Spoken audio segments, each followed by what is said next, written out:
when I was studying in my MBA, that was a long time ago, 1983-84, and I came across with this financial management course, and I started to read the textbook. The first thing I came across, it said, the purpose of any business organization is to maximize the wealth of shareholders. 1984, and I'm a young student doing my MBA. Purpose of every and any business organization is to maximize the wealth of shareholders. How does it sound? It did not sit well in my mind. It sounded very selfish. I mean, there are few shareholders, and all the employees, all the customers, all the suppliers, everyone else is trying to maximize the wealth of shareholders. So I really had to struggle with that. Well, over the period of time, the companies were smart to change the wording and calling create shareholders value. Fact remains the same. It's really about growing money for shareholders. Even today, that's true. So it was a little crude language, maximize the wealth, fancy words, creating shareholders, and we hear a lot about shareholders value creation. Fact remains that we'll talk about the business model, that it's really the owners of the company or the shareholders who have invested their money, and other stakeholders, you can call them stakeholders, and they are there for the main purpose of creating shareholders value or maximizing their wealth. What the companies learned additionally, that creating shareholders value is not possible unless you create customers value. So that was the level of maturity in the last 25 years where the good companies have gone through. So in 80s or 70s, it was a crude model.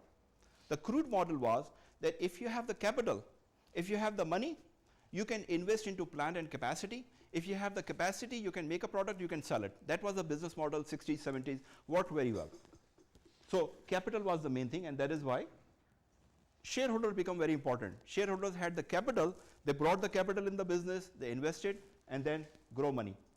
It became difficult after 70s and 80s, more competition and things change.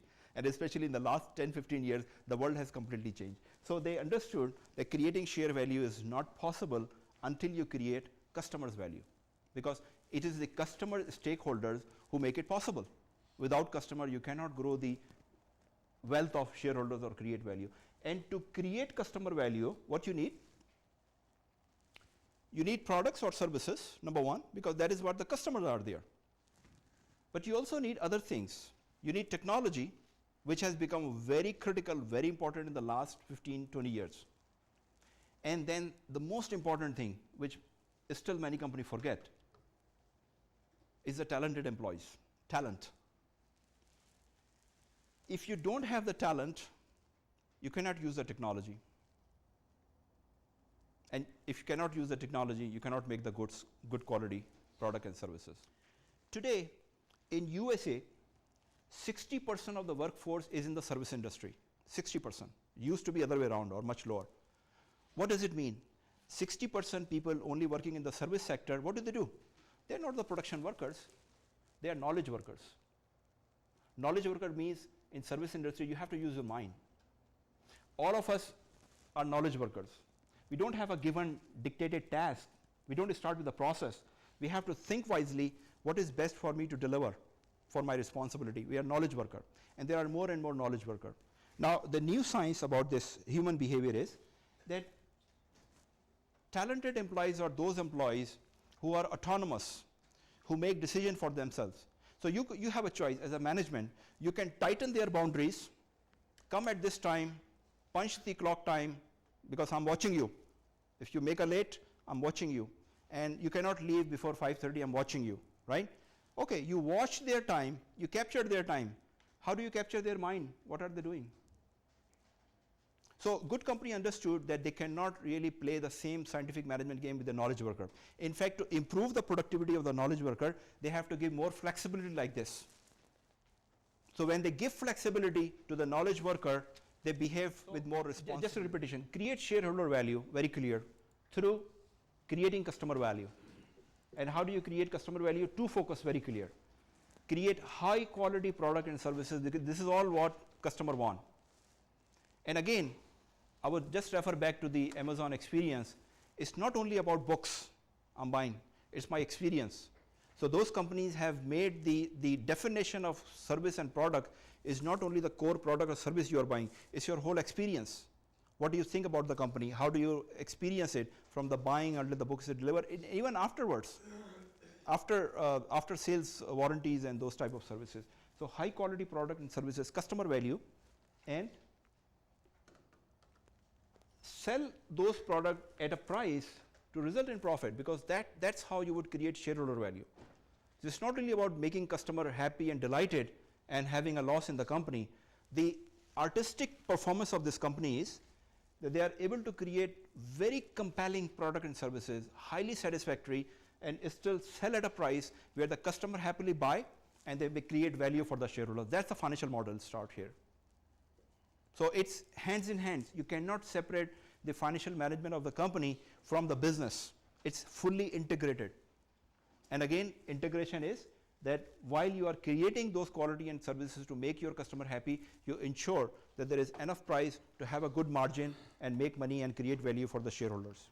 Now this topic is not, as I said before, this is not only for the capital investment evaluation. When normally, if you refer to any book, accounting book, finance book, or any expert, they would always say investment evaluation means capital investment evaluation. My concept or the new logic is, it's not only capital. Everywhere, every day you make investment decisions because you're using someone's money. So that long-term fixed investment, not only capital investment, also involves working capital and the daily expenditure you make. The focus here is to understand the cost of money and the riskiness, two concepts. What is the cost of money you are using and what is the risk involved when you make? Because when you make a decision, investment decision, short term or long term, you are either making an emotional decision or a rational decision. That's very important. This is, people say, some experts say, all the time we are making emotional decisions. We think that we make rational decision, but we make all the time emotional decision, especially when it comes to the buying decisions. Now you buy a lot of things for your personal use. So you are an individual consumer. When you are a business, you are doing the same buying decision at a larger scale for the business. There is high probability that you are making emotional decisions. Maybe you like the vendor was a good salesman, the vendor was very aggressive to manipulate you, something. There is high probability that you might running into. If you have an analogy, what is income statement? Income statement is like flow of events. Events are happening, buying, selling, and other transactions. And what you do, income statement, you basically capture for a certain period of time, that becomes income statement. And when you take a snapshot of your resources, that's your balance sheet. So if I stop the movie and look at only this frame, that frame is my balance sheet. I restart the movie and that my activities start income statement. That's what balance sheet income statement is. Clear? So it's a snapshot. You can take a snapshot anytime. Anytime you can check your inventory. Anytime you can check your fixed assets and cash flow. Take another analogy. My balance sheet is, if in the world of sports, if I look at an athlete, a snapshot, what I know, age, what I can know is age, sex, height, weight, body mass index. What do I know? What do you know about this athlete? Not much, but you are looking at a snapshot and you know some very critical information. A specific period, stand still. You have not seen the activities, you are only looking at this athlete and you think, yeah, it looks strong enough. He probably do a good fight, I think, based on what I'm seeing, but you have actually not seen any fight. Same with the company balance sheet. When you look only at the balance sheet of the company, what you look at? You look at the cash of the company. If there is cash, you will say, yeah, this company looks strong. You look at the inventory, you look at the plant and equipment, you look at their debt equity ratio, you look at the capital, you look at all those snapshots and you can make a guess, maybe this company is strong, maybe weak, but I really have not seen how much profit they have made, right? When you see a performance of an athlete, and blood pressure, EKG, when you see an actual performance of an athlete, then you come to know suddenly about, oh, now I see the speed and stamina, which was not available here. Now I see the skill and the performance because I'm seeing a fight now. And now I see the strength and the force this athlete has. Now you have a complete picture. Ability to generate more cash. In the business organization, ability to generate cash, you cannot make a judgment simply by looking at one statement. You look at the fight, and you make some judgment, but you also know the statics number. So that's an analogy in the balance sheet versus income statement. And of course, historical performance. How many fights this athlete has won in the past? The investment decision, they think it's only related to when you are dealing with a capital investment decision, which involves millions of dollars, and it requires investment in fixed assets or equipment or building plant or equipment and facilities. Actually, every day we make business decision or investment decision, whether it's related to, you saw the balance sheet. So the balance sheet, only one part is related to the fixed assets. There is a big portion related to working capital. And every day we make decisions about the working capital, how much to sell to the customer, what credit terms to offer, how much to buy the inventory, what to get from the vendors. These are all working capital decisions or investment decisions, because you are using shareholders' money and shareholders are expecting some returns on their money. The reason shareholders have come to the businesses with their money, they want to have good returns. Otherwise, they would go to the banks and deposit the money and get some fixed return, which is guaranteed. It's low, but it's guaranteed. So investors decided to come to this option of investing into the business, take some risks, but get a high return.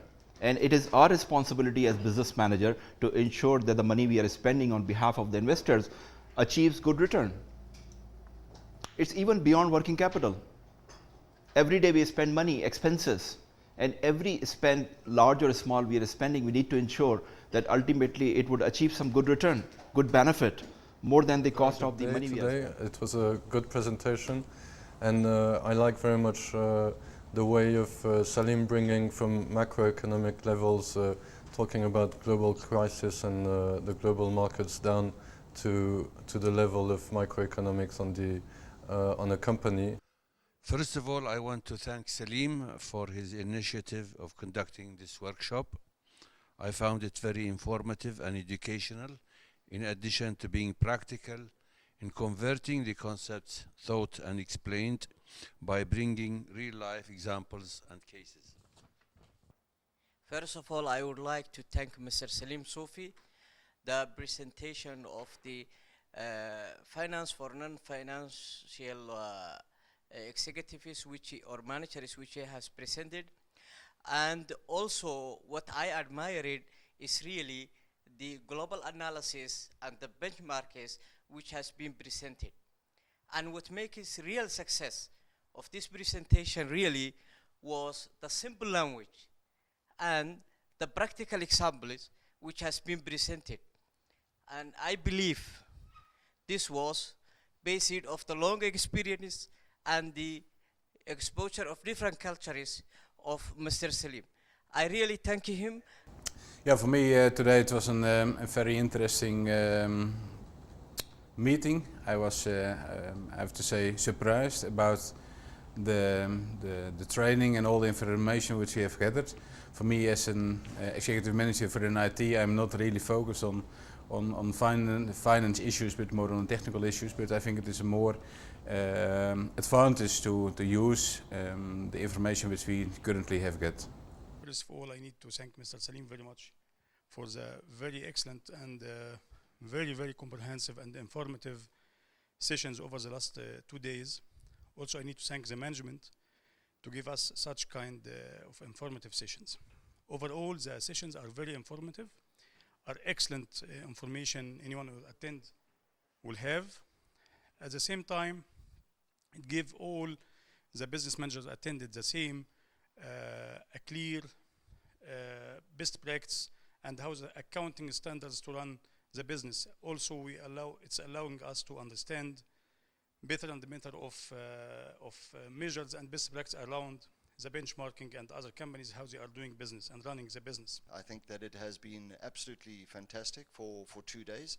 There were many areas that were covered, but the areas that were covered in detail. There was a lot of interaction between everybody involved, sitting around the table, as well as with Saleem himself.